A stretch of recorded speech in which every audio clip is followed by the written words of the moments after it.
Hi, I'm Kirby Allison, and in today's video, I'm going to review my updated collection of vintage fountain pens. You guys have seen in this channel that I've really come to fall in love with vintage fountain pens. A good friend of mine, actually met him in London at Henry Poole. He was someone who watched this channel. Aiden at Vintage Pens USA is probably more responsible than anyone else for really ruining me here, getting me hooked on these Parker Vacumatics, and with that relationship has come I guess a massive expansion of my collection of vintage fountain pens. A lot of you have asked on the channel for a quick update video on what my current collection looks like, so I thought we'd take the opportunity to do that today. Whenever it comes to writing with vintage fountain pens, it is a world of difference than your standard ballpoint pen. The first time you write with a vintage fountain pen will be the last time you write with a ballpoint.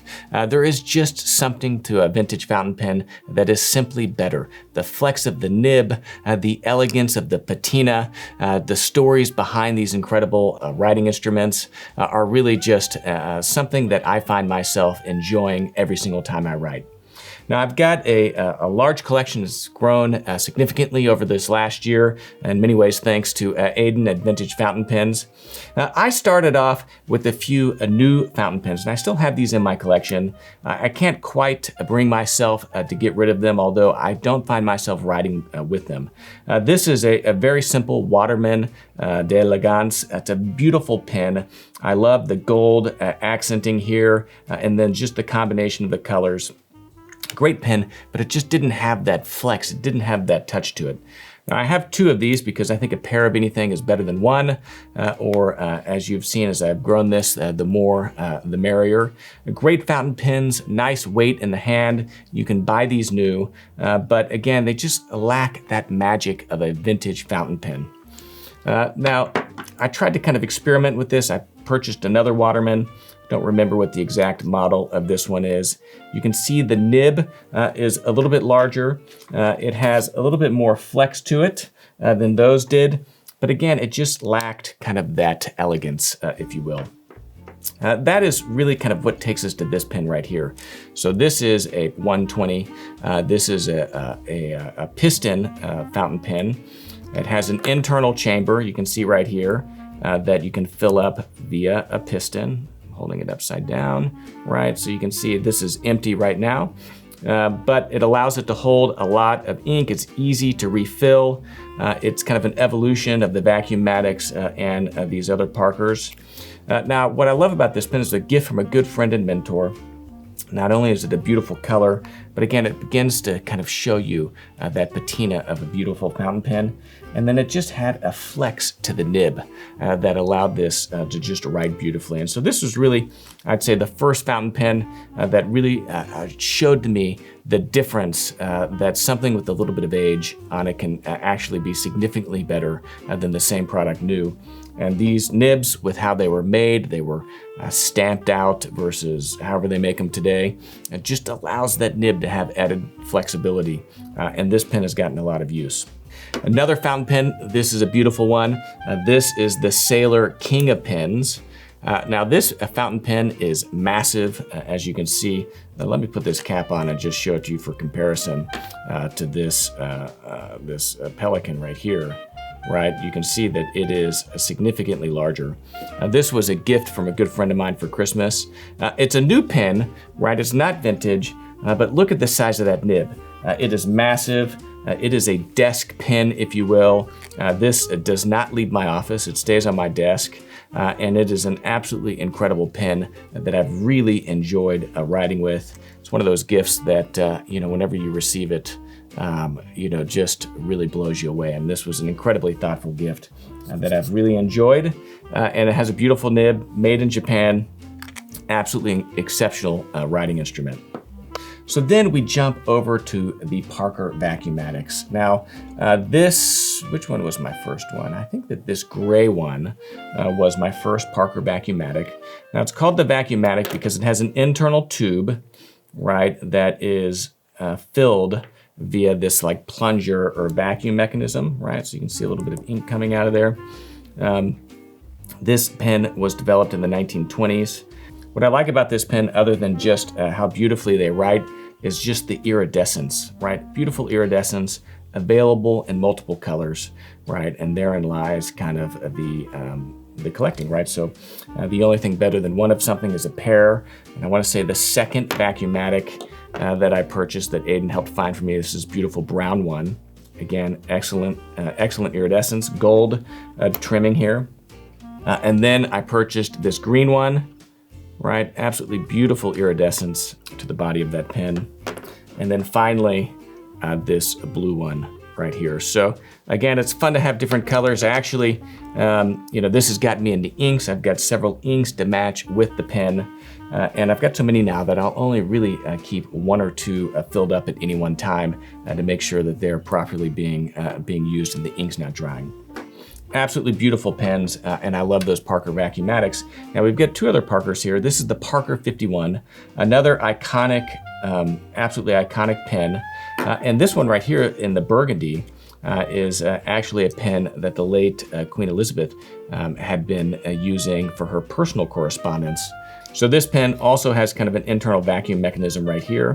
This is a bladder that you kind of depress and it fills up the pen. Beautiful burgundy color. I guess the claret, as the Queen would call it, her Rolls Royce actually was painted or finished in the same color. And then I recently added a beautiful blue. I enjoy writing with blue ink. I've got several different varieties right here.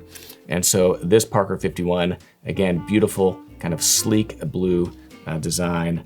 And this one actually is a little bit different than the other one in that this uses a plunger in order to fill out or to fill up that internal chamber versus the bladder. So different evolution in the way that these were filled, but another absolutely a beautiful pen.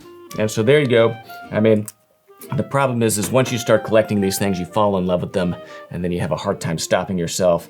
This is where, knowing a good dealer can actually be, part of the problem, and that they really, if they will, kind of fuel these addictions, as Aiden has done with my vintage fountain pens.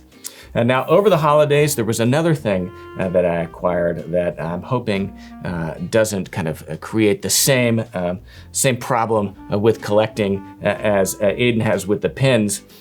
So I got connected with someone on Instagram, Lucy Luxury Lighter, who is a prolific dealer of vintage SD DuPont lighters. Now, I've been kind of in the market for a good lighter for a long time. I have a nice a table lighter that I enjoy, but I wanted a beautiful pocket lighter. And so this is where, a Lucy lighter really kind of came through. This is a 1980s vintage Linea D lighter from SD DuPont in gold. I think it's a 22 karat gold plating. Now what's interesting about this lighter, doesn't have the perfect cling. We'll talk about that in a little bit. But what's interesting about this lighter, though, is that it has the flame is at an angle, right? So this was originally made for lighting pipes. It would shoot the flame off at a little bit of an angle, but is perfect for cigars, and is an absolutely beautiful lighter. It's one that's honestly so pretty that I'm reluctant to really ever use it or take it out of this office. So here we go, absolutely beautiful lighter.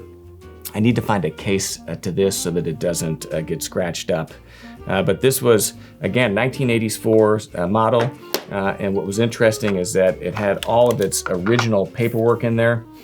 So really an exceptional example of a vintage lighter, completely unused and totally new condition, yet, kind of pushing almost 40 years old. So great addition.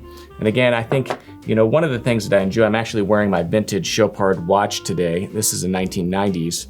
I think one of the things that you see buying vintage is that you have access to this incredible catalog of variety that you simply don't find getting new, right? So, trends come in and out, right? And so, you may be looking for a timepiece right now, but the trend is, oversized watch dials. Well, if you dip into the vintage catalog, you can without question find something that is exactly like what you want. There is incredible variety. Now, some of these pieces might need a little bit of work. They might need a little bit of tuning up, but there's always a vintage kind of expert that specializes in these things that can fix and repair or restore vintage fountain pen, vintage lighters, and vintage watches. And And then the other thing I like, again, is just the variety of styles. I mean, you know, the beautiful iridescence that you find in these Parker Vacumatics, you know, just the classic elegance here. You know, you'd be hard pressed to find a pen that could really give something like this a run for its money. Dip into the vintage catalog, you can find absolutely incredible things. Same things with lighters. I mean, we sell some new ST DuPont lighters on the website, right? You can find them on KirbyAllison.com. Great lighters, but you know, there's just an elegance and kind of a mystique and a romance to something that is vintage that's been made so long ago. So I've been having a little bit of fun with this. Let me know what you guys think in the comments of this video. I'd love to know what you're collecting, what it is that you've fallen in love with, and whether or not you have any suggestions, maybe some other pens I should take a look at, some other lighters. I think we're gonna be trying to do collaborations with both these individuals to bring some items to KirbyAllison.com. But there we go, little update on my collecting. You know, it's the beginning of the year. I'm trying to roll through a few of these. We're gonna be doing some humidor updates here soon. And of course, we've got other great content that we'll be releasing to you on this channel. If this is your first time watching a video, make sure you hit that subscribe button. And if you haven't visited KirbyAllison.com, of course, it's the best way to support the content that we film here on this channel. Make sure you do so.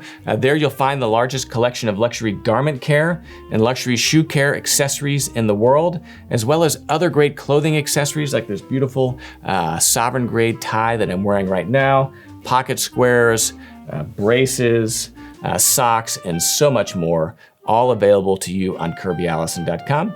I hope you enjoyed this video and look forward to seeing you all around. Of course, I'm Kirby Allison, and I love to help the well-dressed acquire and care for their wardrobes while exploring the world of quality, craftsmanship, and tradition.